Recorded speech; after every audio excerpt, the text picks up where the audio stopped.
Hello everyone, welcome to my media. బహిరంగ ప్రదేశాల్లో ప్రార్థనల నిర్వహణపై హైదరాబాద్ కు చెందిన సాయిద్ ఆయుబ్ చేసిన వ్యాఖ్యలు ఇప్పుడు దేశ వ్యాప్తంగా రాజకీయ దుమారాన్ని రేపుతున్నాయి. రాబోయే ఈద్ పండుగ సందర్భంగా కేవలం సభల్లోనే కాకుండా దేశ వ్యాప్తంగా రోడ్ల మీదనే నమాజ్ నిర్వహిస్తామని ఆయన ప్రకటించారు. ఎవరైనా ధైర్యం ఉంటే మమ్మల్ని అడ్డుకోవడానికి ప్రయత్నించండి అంటూ అధికారులకు బహిరంగంగా సవాల్ విసిరారు.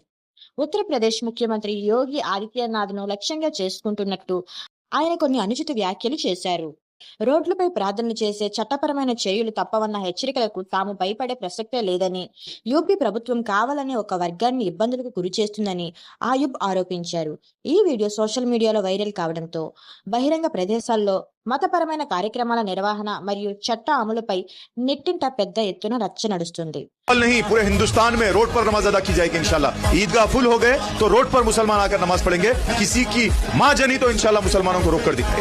रोड पर नमाज पढ़ने नहीं देंगे। रोड पर नमाज पढ़ेंगे तो हम केसेस बुक करेंगे, हम जेलों में डालेंगे।